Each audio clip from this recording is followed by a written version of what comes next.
आऊज़ुबिल्लाहि मिनश्शैतानिर्रजीम बिस्मिल्लाहिर्रहमानिर्रहीम। दज्जाल के निकलने के कितने दिनों बाद याजूज माजूज आएंगे। अस्सलामु अलैकुम मेरे दोस्तों, उम्मीद करता हूँ आप सब खैरियत से होंगे। दोस्तों, क़यामत के 10 बड़ी निशानियों में से एक बड़ी निशानी याजूज माजूज का निकलना है। यह इंसानी नस्ल से होंगे, लेकिन बड़े ही अजीब तरह का डरावना इंसान होंगे। बल्कि अगर कहा जाए कि यह इंसानों के शक्ल में जानवर होंगे तो कुछ गलत न होगा, क्योंकि जिस वक्त अल्लाह के हुक्म से बाहर निकलेंगे तो चींटियों की तरह जमीन पर फैल जाएंगे।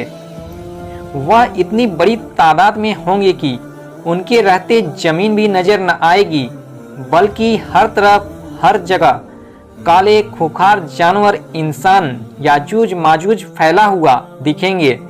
यह अपने कद व हाइट से ज़्यादा लंबे नहीं होंगे, बल्कि आम इंसानों से बहुत ज़्यादा छोटे होंगे।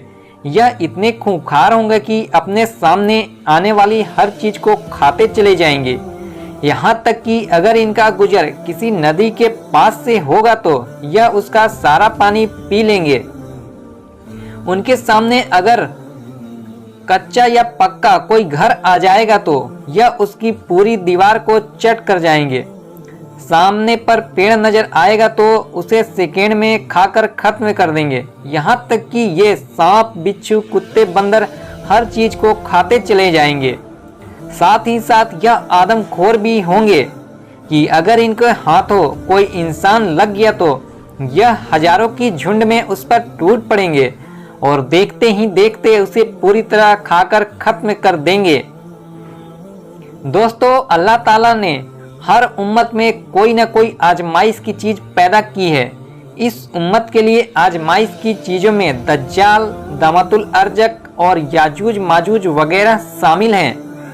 हुजूर सल्लल्लाहु अलैहि वसल्लम ने याजूज माजूज के बारे में बहुत तफसील के साथ हदीसों में बयान फरमाया है कि वह एक ऐसा फितना होगा कि वह सारी उम्मत के लिए वबा बनकर सामने आएगा। याजूज माजूज का जिक्र दूसरे मजहब के किताबों में भी मिलता है।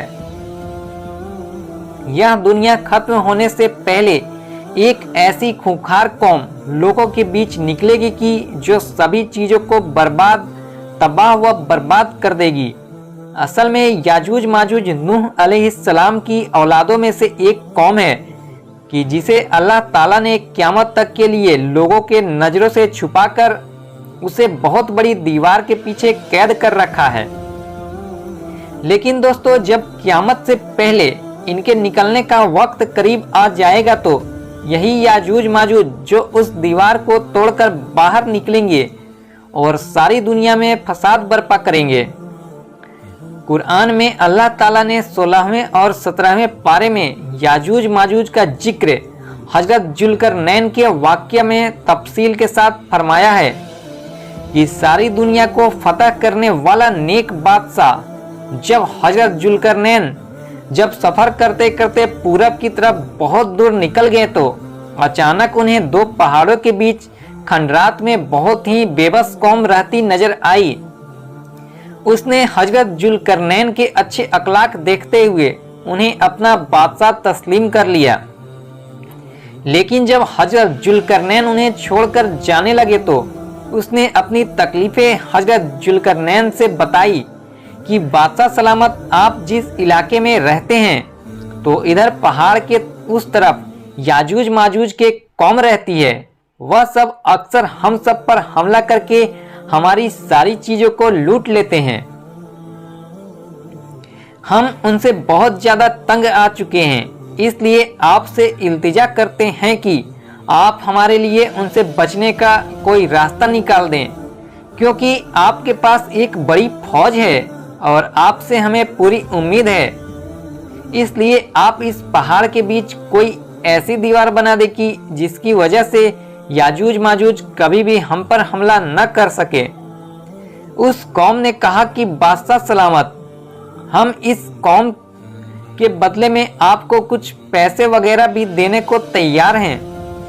लेकिन हजरत जुल्करनैन ने पैसे लेने से इनकार करते हुए कहा कि नहीं, मेरे अल्लाह ने मुझे सब कुछ दिया है, वो मेरे लिए काफ़ी है, इसलिए मैं तुम्हारा यह काम करने को तैयार हूँ। लेकिन इस कौम के लोग मेरा पूरा साथ देना।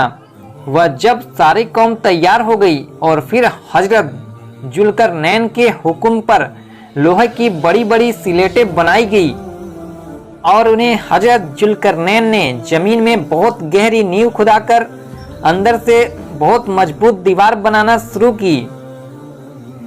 हजरत जुल्करनैन ने उस दीवार को इतना ऊंचा बना दिया कि वह 2 पहाड़ों से जा लगी। इस तरह लोहे के 2 दीवारें बनाई गई और इन दोनों के बीच थोड़ी सी जगह खाली रखी गई। फिर हजरत जुल्करनैन ने लोगों को हुक्म दिया कि अब तुम मेरे लिए दुनिया के सबसे मजबूत चीज शेरशाह लेकर आओ और मैं उसे पिघलाकर लोहे के इन दीवारों के बीच में डाल दूंगा, ताकि याजूज माजूज कौम कभी भी इस दीवार को तोड़कर बाहर न आ सके। और फिर हजरत जुल्करनैन ने उस दीवार की लोहे की दीवार में शेरशाह पिघलाकर भर दिया, जिसकी वजह से वह दीवार इस कदर मजबूत हो गई कि फिर याजूज माजूज के लाखों की तादाद मिलकर भी उसे तोड़ ना सकी। दोस्तों, जब वह दीवार बनकर तैयार हो गई तो कौम के लोग हजरत जुल्करनैन के पास आकर उनका शुक्रिया अदा करने लगे। तो हजरत जुल्करनैन ने फरमाया कि यह दीवार सिर्फ वक्ती तौर पर तुम्हारी हिफाजत के लिए है, इसलिए जब भी मेरे अल्लाह का हुक्म आ जाएगा तब दीवार तोड़कर फना हो जाएगी और याजूज माजूज लोगों के बीच निकलकर फसाद फैलाना शुरू कर देंगे। दोस्तों, हमारे प्यारे नबी हुजूर सल्लल्लाहु अलैहि वसल्लम ने याजूज माजूज के इसी दीवार में बतलाते हुए फरमाया कि याजूज माजूज के कौम के लोग रोजाना इस दीवार को आकर तोड़ती है, यहाँ तक कि सुबह से शाम तक इस दीवार को तोड़ते ही रहते हैं। लेकिन जब वह दीवार तोड़ते तोड़ते आखिरी हद तक पहुँचते हैं तो उनका सरदार कहता है कि चलो अब वापस आ जाओ, आगे की दीवार हम कल आकर तोड़ेंगे। लेकिन अगले दिन जब उस दीवार पर वापस लौटते हैं तो अल्लाह ताला उस दीवार को पहले से भी ज़्यादा मजबूत कर देता है और फिर से याजूज माजूज उस दीवार को शाम तक तोड़ते रहते हैं।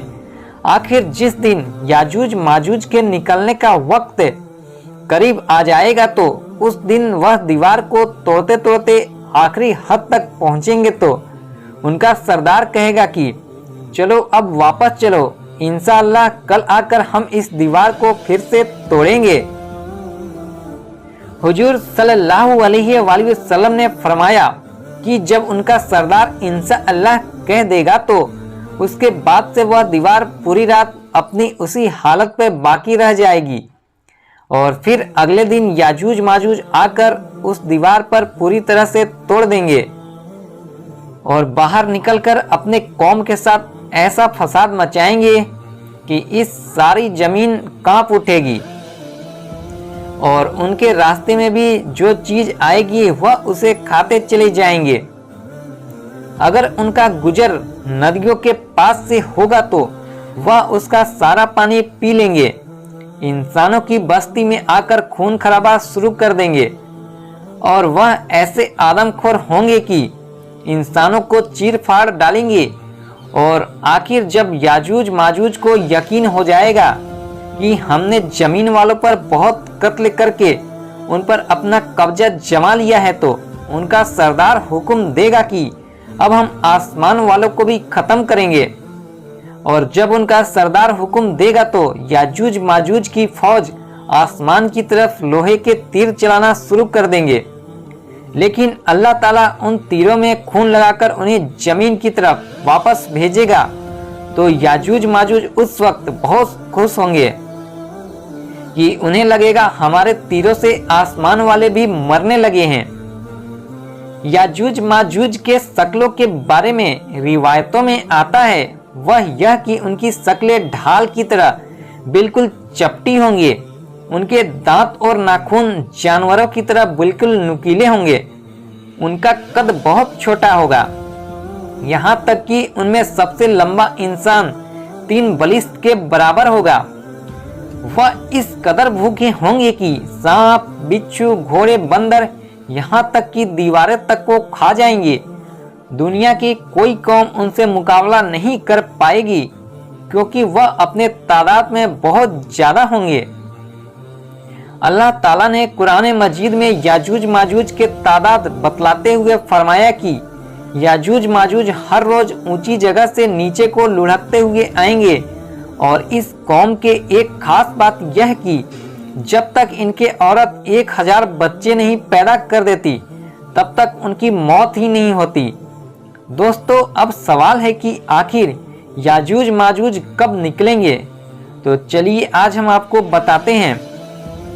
हदीस के मुताबिक याजूज माजूज के निकलने का जो वक्त बयान किया जाता है वो यह है कि दज्जाल के निकलने के कुछ ही सालों बाद हजरत ईसा अलैहिस्सलाम आकर दज्जाल का कत्ल करेंगे, और फिर सारे ईसाई मुसलमान होकर हजरत ईसा अलैहिस्सलाम को ही अपना बादशाह तस्लीम कर लेंगे और हर तरफ खुशहाली ही खुशहाली होगी।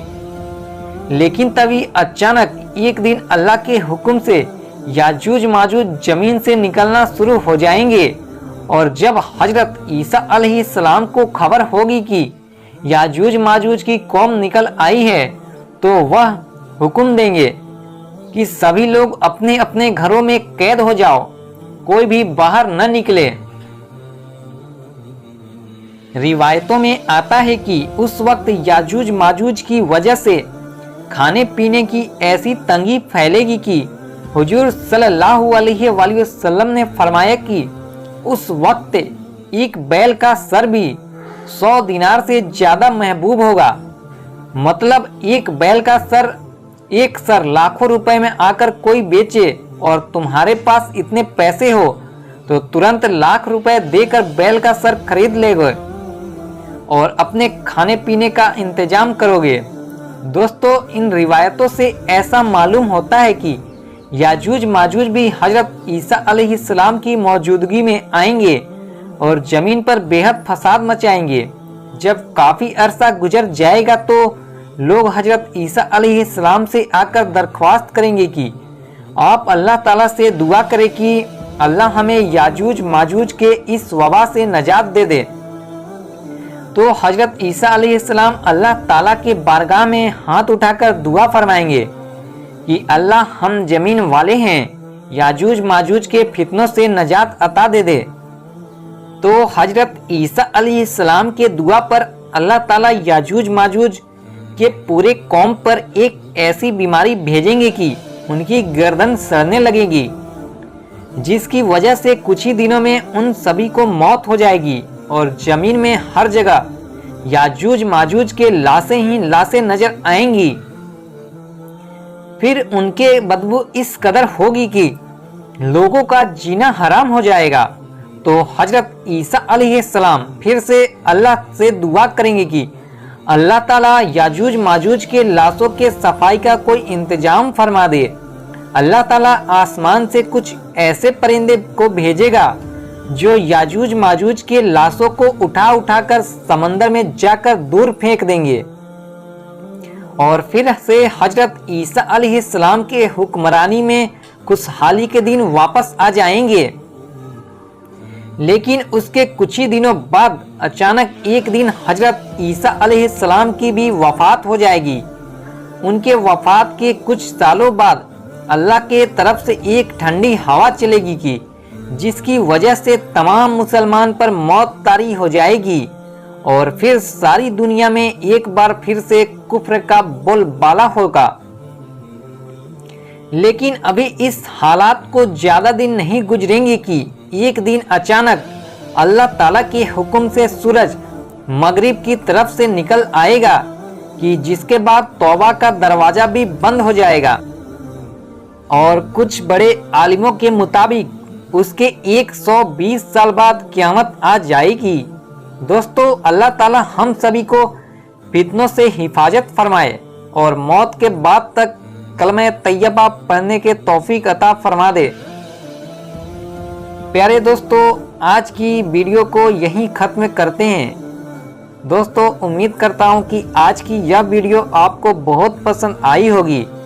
वीडियो पसंद आई हो तो लाइक करके चैनल को सब्सक्राइब कर लें और दोस्तों जाते जाते एक प्यारा सा कमेंट करके भी ज़रूर बताना कि आखिर आपको ये वीडियो कैसी लगी। अल्लाह ताला से दुआ है बोलने में और लिखने में किसी किस्म की गलती हो तो मुझे माफ़ कर दे। मिलते हैं फिर अगली वीडियो में, तब तक के लिए खुदा हाफिज।